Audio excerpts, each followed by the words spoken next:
E mais para frente eu vou falar para vocês quase que o tempo todo que a brucelose causa aborto. E esse aborto ocorre no final da gestação, no terço final da gestação, quando o feto já está praticamente formadinho. E por que que isso acontece, gente? A patogenia também explica.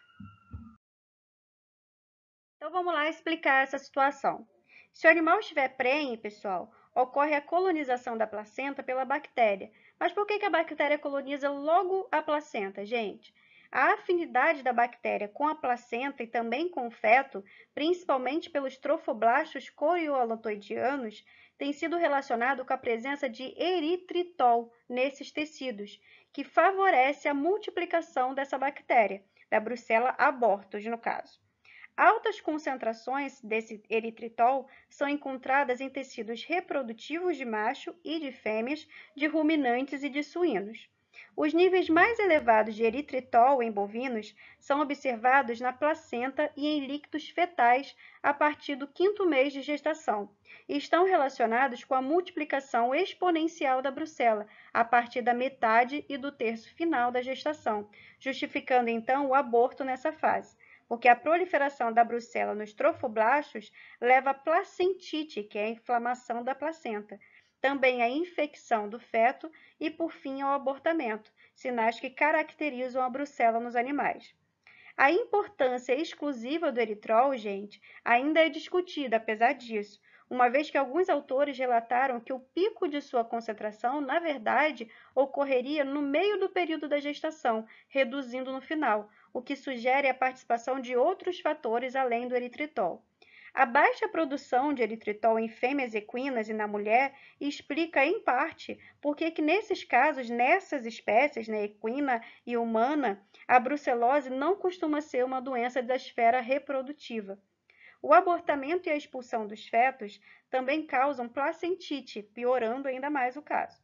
E a proliferação da brucela no útero induz necrose e destruição das membranas placentárias maternas e fetais, contribuindo para a morte e expulsão do feto. A invasão do útero gravídico leva à endometrite ulcerativa grave dos espaços intercotiledonários.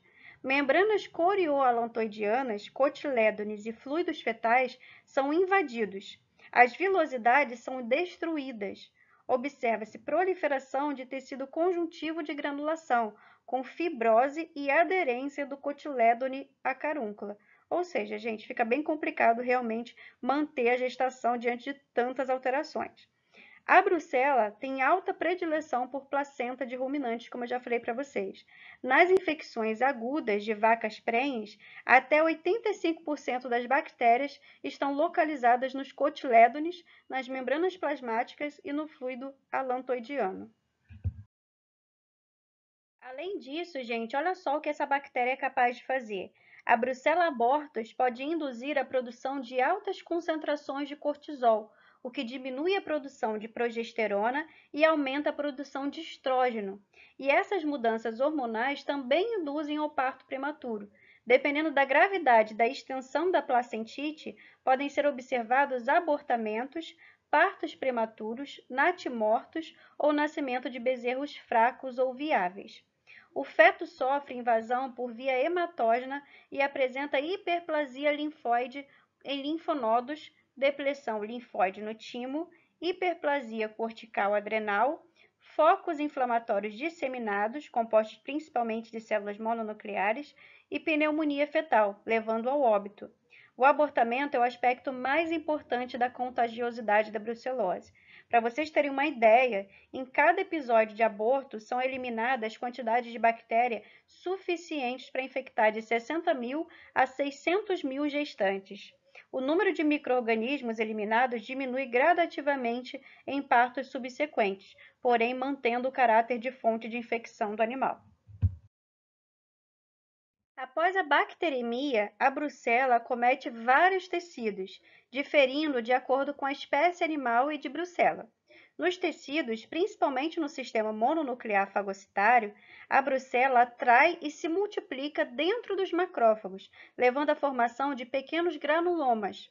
Os macrófagos adquirem a aparência de células epitelioides e são envolvidos por linfócitos. Com o crescimento do granuloma, ocorre necrose caseosa central, afluxo de grande número de neutrófilos e desenvolvimento de tecido conjuntivo na periferia da lesão, formando micro ou macrogranulomas. Não são encontradas células gigantes multinucleadas. Essa lesão clássica da brucelose é evidente apenas em suínos, causada por Brucella suis, com formação de granulomas em todos os tecidos, inclusive na placenta. Agora falando da patogenia, mas separando por espécie, em bovinos, o que a gente pode dizer em relação à patogenia? Bezerros nascidos de fêmeas com brucelose podem ter sido infectados intrauterinamente, como eu já tinha mencionado para vocês, atuando então como portadores latentes responsáveis pela manutenção da brucelose no rebanho. Esses animais, pessoal, nascem sadios e podem ou não apresentar anticorpos colostrais, dependendo da sorologia materna, mas são sorologicamente negativos após o período de persistência de anticorpos colostrais, ou seja, de 4 a 6 meses. Eles sofrem soroconversão normalmente em torno de 8 semanas antes do parto. Em geral, a infecção é detectada somente quando os animais chegam à maturidade sexual, ficam prenhes e abortam.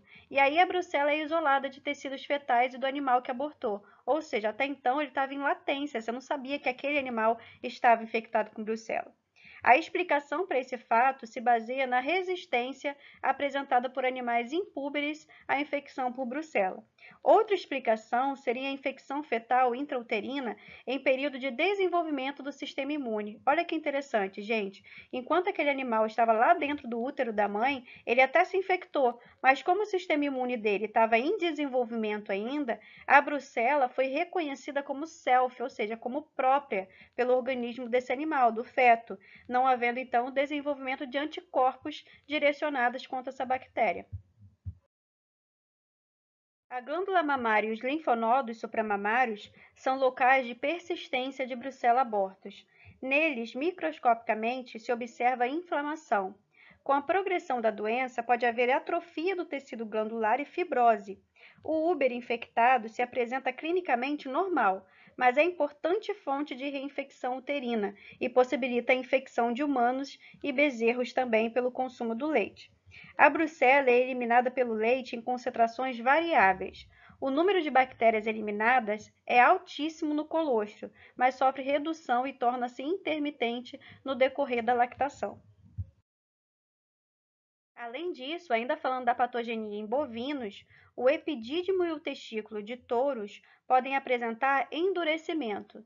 Se observam espessamento da túnica vaginal, que envolve grandes áreas do aparelho reprodutor masculino, lembrem lá da aula de anatomia, assim como a presença de tecido conjuntivo fibroso que comprime ou substitui os testículos e o epidídimo.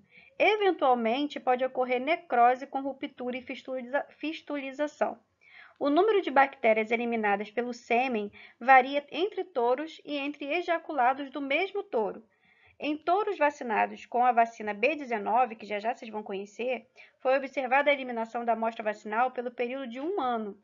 Desse modo, gente, a vacinação é contraindicada nos touros, por torná-los fonte de infecção, além das lesões causadas no macho, como vesiculite seminal. Nessa foto, vocês podem ver o aumento de tamanho e o enrijecimento desse testículo sendo visível ali pela bolsa escrotal. Agora, em relação à patogenia de suínos, os suínos infectados no terço inicial ou no meio da gestação abortam em torno de 30 a 45 dias após a infecção. Já os suínos infectados na fase final da gestação não abortam.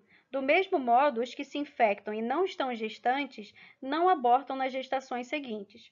São observadas lesões no útero, mas as infecções costumam ser generalizadas, com localização em muitos órgãos, incluindo ossos, glândulas mamárias, testículos, epidídimo, vesícula seminal, linfonodos, baço, rim, fígado e cérebro. Microscopicamente, as lesões se caracterizam como granulomas típicos, com necrose caseosa contendo alguns neutrófilos no centro, que eu já tinha mencionado para vocês.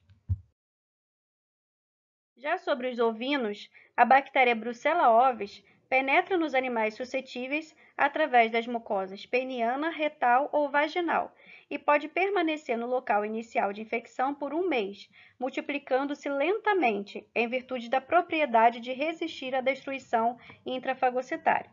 Ao final do segundo mês de infecção, tem bacteremia e o agente localiza-se nos órgãos sexuais, no baço, nos rins e no fígado, nos quais, em razão da ineficiência dos fagócitos na destruição dessa bactéria, formam-se abscessos e reações inflamatórias crônicas, caracterizadas por fibrose e calcificação.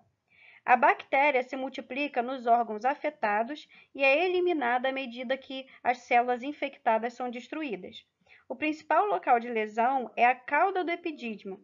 O escape de espermatozoide dos túbulos lesados induz respostas granulomatosas, responsáveis pela principal alteração do epidídimo.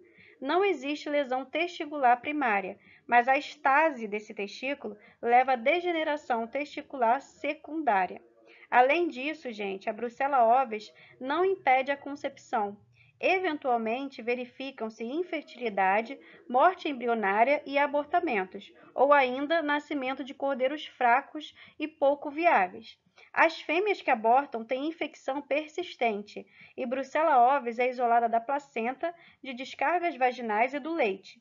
Os cordeiros nascidos de fêmeas infectadas raramente desenvolvem infecção, mesmo ingerindo leite contaminado.